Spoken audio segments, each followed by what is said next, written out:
Radio Publique Africaine.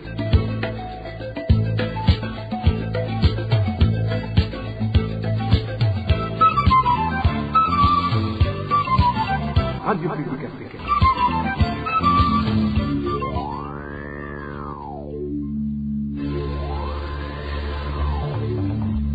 C'est le moment de suivre le journal parlé en français. À la présentation, Janvier Ninina Hazgu. Vous êtes les bienvenus, chers auditeurs, au journal de la RPA parlé en langue française ce lundi 25 août l'an 2025 et passons immédiatement au titre de l'édition.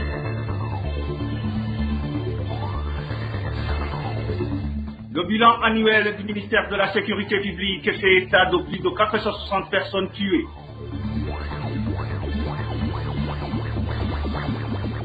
De nombreuses irrégularités ont caractérisé l'élection collinaire ce lundi dans plusieurs localités du pays.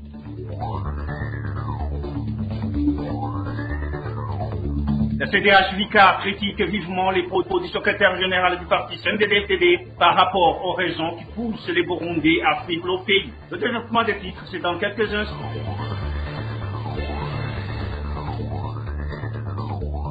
Page sécuritaire d'abord, 461 personnes tuées. Tel est le bilan annuel dressé au Burundi par le ministère de l'Intérieur et de la Sécurité publique. Au cours de cette période, le constat est que le mois de juillet a été le plus meurtrier. Josiane Mouzaneza nous en dit plus. Ces 461 personnes tuées reconnues par Gitega ont été mises à mort entre juillet 2024 et juin 2025. Selon les sources de la RPA au sein du ministère de l'Intérieur et de la Sécurité publique, ces personnes sont classées en deux catégories. La première catégorie comprend les meurtres, c'est-à-dire les homicides volontaires commis sans préméditation, tandis que la deuxième catégorie comprend les assassinats, donc les meurtres planifiés et réfléchis à l'avance, ou encore meurtres avec préméditation. Les mêmes sources font savoir que les personnes tuées sans préméditation sont au nombre de 222, dont une grande partie, c'est-à-dire 61 personnes, ont été tuées durant le premier trimestre, à savoir entre juillet et septembre 2024. Pour ce qui est des assassinats, ces sources parlent de 239 personnes, dont 87 ont été tuées toujours entre juillet et septembre 2024, ce qui veut dire que le premier trimestre a été le plus meurtrier, avec 148 homicides sur les 461 répertoriés sur toute l'année. Ces chiffres sont pourtant reconnus officieusement par Gitega, même si officiellement plusieurs grands ténors du parti au pouvoir et plusieurs autorités du pays, y compris le président Ndayishimiye lui-même, ne cessent de clamer haut et fort que ceux qui parlent de criminalité grandissante dans le pays sont des menteurs et détracteurs du Burundi. Ces crimes, poursuivent toujours nos sources, sont imputés officieusement à la population qui détient illégalement des armes à feu, un fait que Gitega nie catégoriquement officiellement. Néanmoins, selon les enquêtes de la RPA, ces armes à feu ont été distribuées par le gouvernement en place et la plupart de ces personnes assassinées ont été tuées par des agents de l'État et la milice Imbonerakure du parti au pouvoir, le CNDD-FDD. Pour le page sécuritaire, la rédaction de la RPA a recensé 2 personnes assassinées dans la province de Gitega au cours de la semaine écoulée. La première victime est Melchiad Nzeimana, âgé de 48 ans. Son corps a été découvert mardi dernier près du bâtiment du lycée communal de Nyabikere en zone Nyabikere, commune Chombo. Selon nos sources locales, il aurait été tué après avoir vendu une vache. Son corps présentait d'importantes traces de sang au niveau de la bouche. La deuxième victime est Joseph Nzissavila, âgé de 65 ans. D'après nos sources, à Gitega, il a été violemment agressé à coups de gourdin, puis décapité à l'aide de machettes à son domicile situé sur la colline Mbuga, commune des provinces Gitega, lundi dernier. Les auteurs du crime n'ont pas été identifiés. Des conflits fonciers seraient à l'origine de cet acte. Page droits de l'homme, aucune difficulté liée au logement ou à l'extorsion de sommes d'argent excessives ne se manifeste plus chez les détenus de la prison centrale de Bubanza dans la province de Bujumbura, ni à la prison centrale de Rutana dans l'est du Burundi, lorsqu'il s'agit de trouver un espace pour dormir. Selon nos sources, cette relative amélioration à la prison de Bubanza s'explique notamment par l'agrandissement récent de l'établissement pénitentiaire. David Claude Bananayo nous dresse un état des lieux sur la situation dans ces 2 maisons carcérales. Après nos informations selon lesquelles, dans certaines prisons du pays, les détenus sont souvent contraints de verser des sommes d'argent pour obtenir un espace pour dormir, la situation dans les prisons centrales de Bubanza et de Rutana reste différente. Selon nos sources à la prison centrale de Bubanza, aucun détenu n'est obligé de payer pour disposer d'un endroit où passer la nuit. Cette amélioration résulte principalement des travaux d'agrandissement de la prison qui ont permis de résoudre les problèmes liés au logement des détenus. Les mêmes sources précisent toutefois que si un prisonnier souhaite bénéficier d'un espace plus confortable ou isolé, il peut être amené à verser une petite somme, mais toujours dans la limite d'un montant très modeste. La situation est similaire à la prison centrale d'Orutana, où aucun détenu n'est contraint de dormir à même le sol et les pratiques observées dans d'autres établissements pénitentiaires ne s'y produisent pas lorsqu'une somme d'argent est versée et le reste inférieur à 1000 francs burundais. Les prisons centrales de Bubanza et Rutana figurent ainsi parmi les établissements qui cherchent à résoudre des problèmes structurels liés au logement des détenus, contrairement à d'autres prisons du pays, comme le confirment les rapports d'organisation de défense des droits humains. Ces initiatives sont menées par les directions de ces prisons dans l'objectif de respecter pleinement les droits fondamentaux des personnes détenues. Merci à David Claude Bananayo. Une courte pause et puis nous continuons. RPA. Page politique, élection des conseillers collinaires à travers tout le pays ce lundi, là où la radio RPA a pu se rendre. Nos sources dénoncent de nombreuses irrégularités qui ont entaché le processus électoral. Dans la province de Burunga, 2 des superviseurs du scrutin ont été arrêtés par la police. Le président de la commission électorale nationale indépendante CENI a déclaré que les personnes arrêtées seront jugées en flagrance. Page économie, aucune solution rapide et durable n'est en cours pour faire face aux différentes difficultés économiques que traverse péniblement le Burundi depuis d'innombrables années. Démoralise le parti CNDD-FDD. Le secrétaire général de ce parti au pouvoir, Révérien Ndikuliyo, l'a révélé au cours d'une conférence de presse animée le samedi dernier. N'est-ce pas, Éloge Divin Remesh?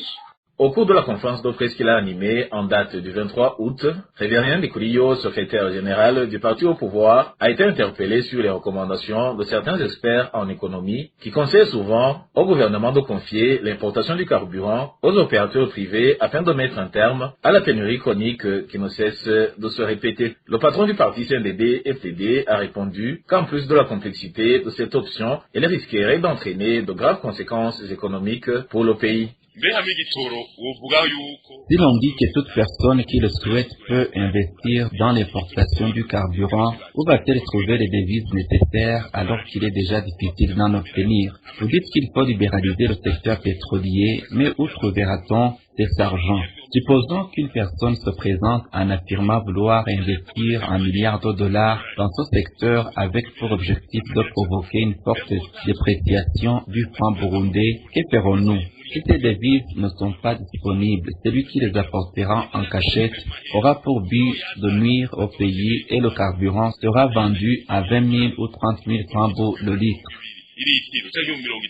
Révérien Ndikuliyo a également expliqué que le recul de l'économie burundaise s'explique principalement par la rareté des devises étrangères et la dépréciation du franc burundais. Il a précisé que cette situation découle du faible niveau et qu'une solution durable ne pourra être envisagée que si celle-ci augmente sensiblement.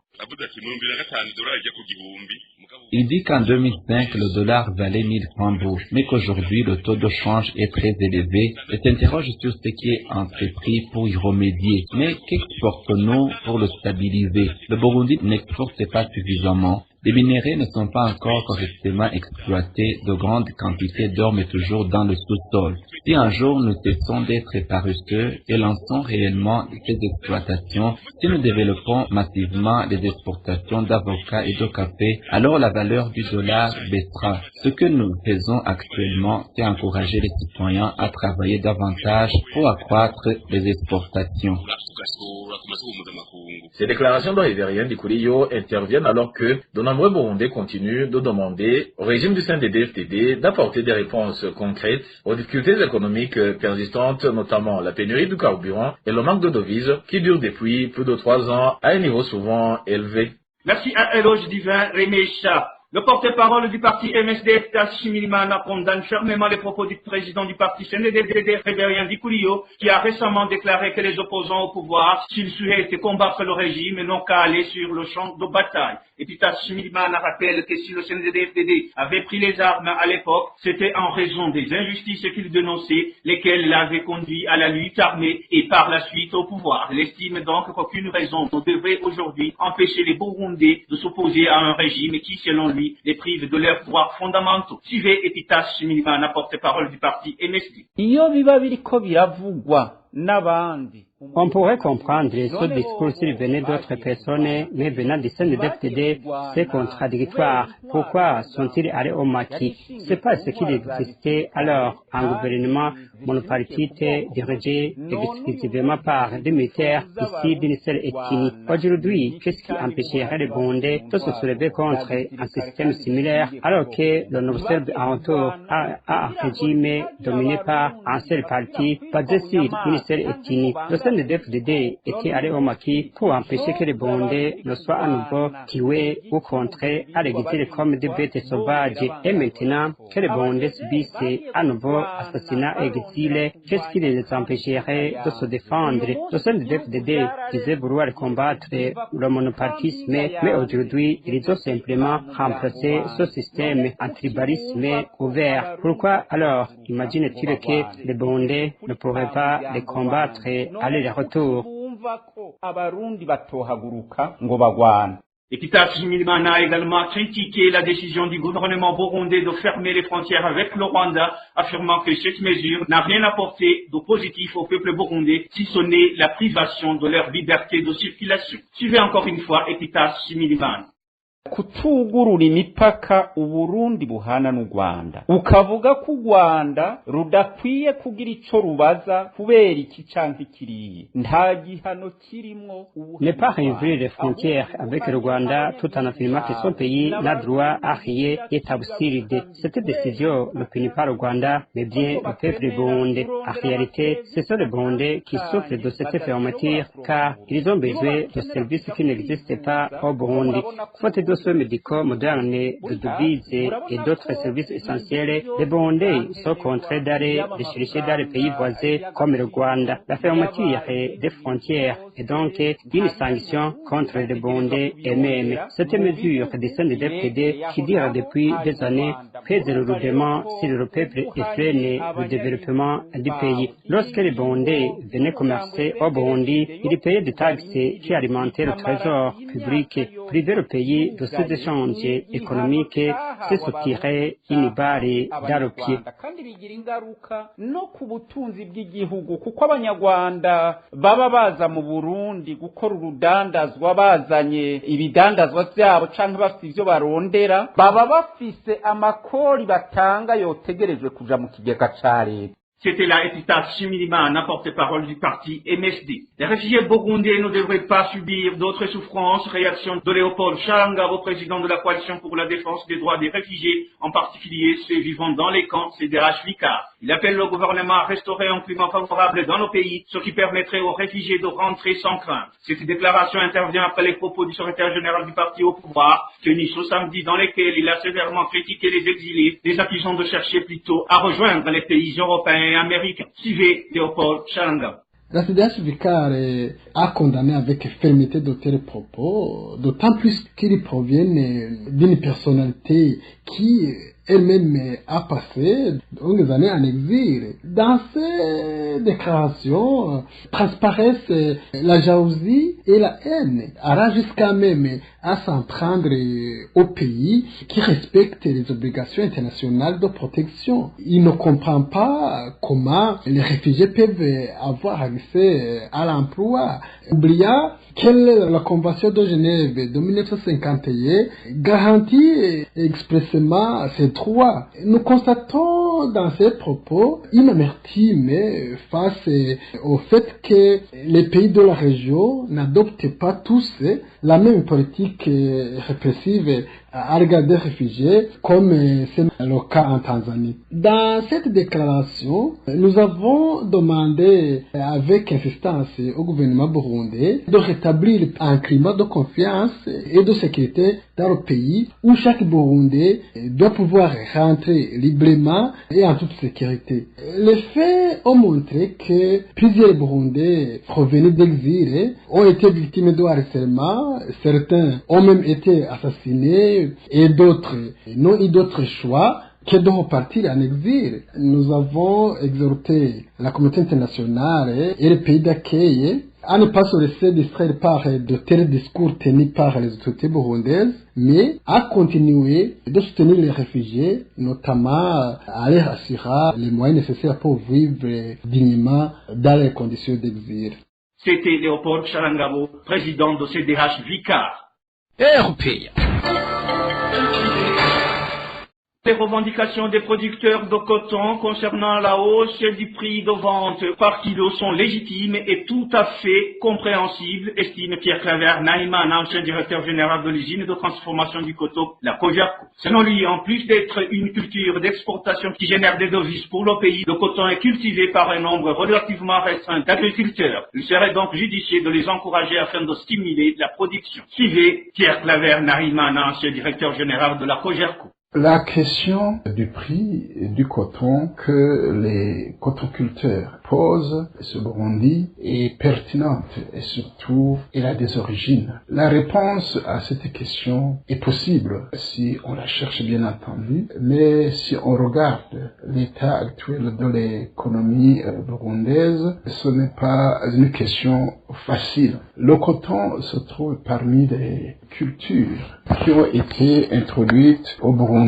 avant l'indépendance pour que le pays puisse vendre leur production à l'extérieur du pays pour générer des devises utiles pour le pays lorsqu'il s'agit d'importer des biens d'importation. Il s'agit surtout de la culture du coton, comme je l'ai dit, il y a la culture du thé et la culture du café. Depuis longtemps, les prix qui concernent la culture du coton, puisque c'est une culture qui est vendue à l'extérieur du pays, étaient toujours calculés en dollars. Aussi, on devait tenir compte des difficultés que rencontrait le cotonculteur, les efforts du cotonculteur pour produire cette production. Le prix qui a été pratiqué au niveau des agriculteurs depuis longtemps variait entre 11 cents, ça veut dire 0,11 $, et ce prix est allé en montant jusqu'à 33 cents, soit 0,33 $. Et donc c'est le prix qui a été donné pour le cotonculteur.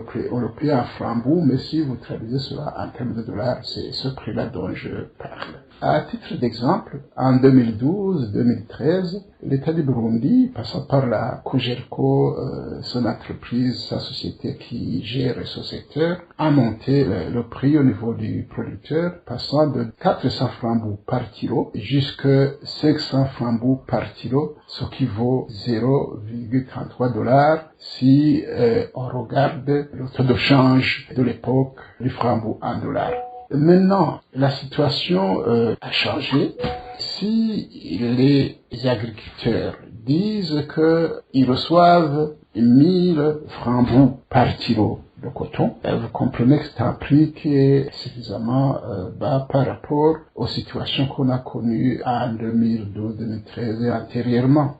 C'était Pierre Claver Naïman, ancien directeur général de la Cogerco. Page éducation et élection ce samedi, d'un nouveau représentant des étudiants de l'Université du Burundi. Les étudiants exhortent les nouveaux responsables à rompre avec les pratiques autoritaires antérieures afin d'œuvrer dans le sens de l'éradication des abus et exactions qui sévissent au sein des campus de cette université. Digne Karondo nous fait le point. Aimable Tuyishime est nouveau représentant des étudiants. Après ces élections étudiantines organisées samedi, un des étudiants de l'Université du Burundi qui s'est confié à la RPA salue le travail de la commission électorale qui a organisé les élections dans le but de changer les représentants sortants qui leur mandat avait pris fin. Je suis l'un des étudiants de l'Université du Burundi. Je profite de cette occasion pour remercier la commission indépendante chargée d'organiser les élections des représentants des étudiants de l'Université du Burundi qui a su mener à bien le scrutin tenu samedi pour désigner nos délégués de l'année académique qui s'ouvre. Nous demandons à ceux qui viennent d'être élus de toujours tenir compte des véritables aspirations et besoins des étudiants universitaires. Ce même étudiant a exhorté les nouveaux élus à travailler dans l'intérêt général et à se démarquer des pratiques de leurs prédécesseurs.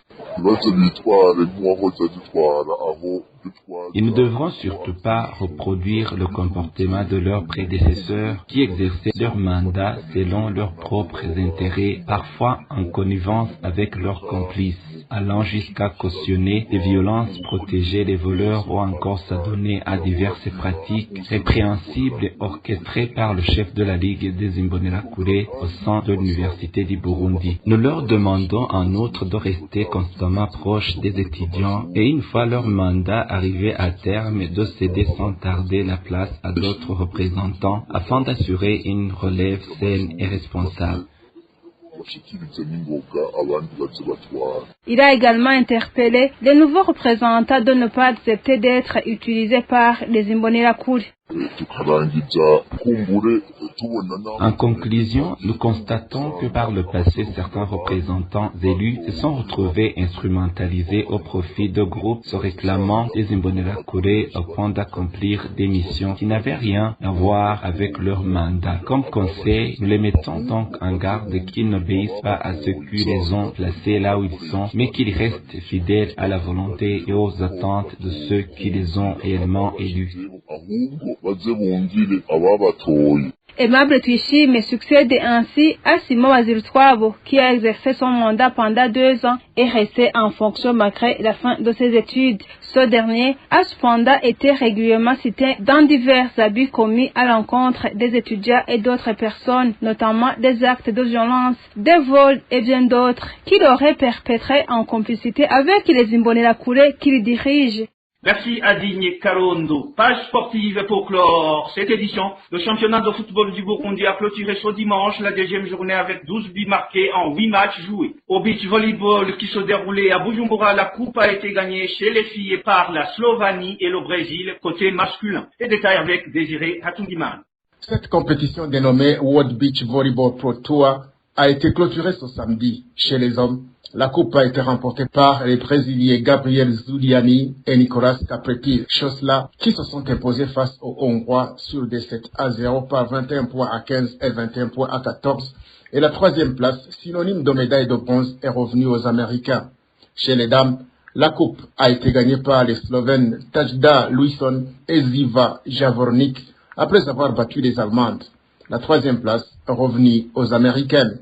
C'est une compétition qui n'a pas été facile pour les Burundais. Les hommes ont été éliminés au premier tour, mais les filles ont quand même atteint les quarts de finale, ce qui donne de l'espoir au général de brigade de police Serge Nakavura, président de la Fédération de volleyball du Burundi. Si l'on considère quand est-ce qu'on a commencé et qu'on parvient à arriver dans les quarts de finale, ça passe de géant, parce que si le Burundi peut arriver dans un quart de finale, c'est-à-dire que l'année prochaine, peut-être qu'on va arriver loin. Mais de toute façon, nous, on continue à travailler du côté technique, quitte à ce que l'année prochaine, on aura des résultats palpables par rapport aux résultats que nous avons eu aujourd'hui. 17 pays en provenance de l'Asie, de l'Afrique, de l'Amérique et de l'Europe ont pris part à cette compétition. C'était pour la 3e fois que le Burundi abrite cette compétition sur les bords du lac Tanganyika à Eden Garden Resort. Au football, à la 2e journée du championnat, édition 2025-2026, Flambeau du Centre a battu BJ Green par 2-0. Même score entre Aigle Noir et Vision en faveur d'Aigle Noir et Garage Express a également battu Burundi Sport Dynamique sur le même score. Messager Ngozi s'est imposé face à Vitalo sur un score d'1-0. Olympic Star a battu Interstar sur le même score. Bumamuru a également battu Lukinzo par 1-0 et Moussongati s'est également imposé face à Ngozi City sur le même score. Les équipes de Flambeau du Centre, Bumamuru et Aigle Noir comptent 6 points sur 6, tandis que Vitalo, BJ Green, Burundi Sport Dynamique et Lukinzo ont perdu les 2 matchs déjà joués. Restons dans le domaine du football pour vous dire que le sélectionneur national Patrick Sangwa a publié ce lundi la liste des joueurs retenus pour 2 matchs contre la Côte d'Ivoire le 5 septembre et contre la Gambie le 10 du même mois, comptant pour les éliminatoires de la Coupe du Monde 2026. Sur 24 joueurs appelés pour défendre les couleurs nationales, 4 jouent dans le championnat burundais, 6 au Rwanda, 3 en Tanzanie, 1 qui joue au Soudan et 8 qui évoluent en Europe.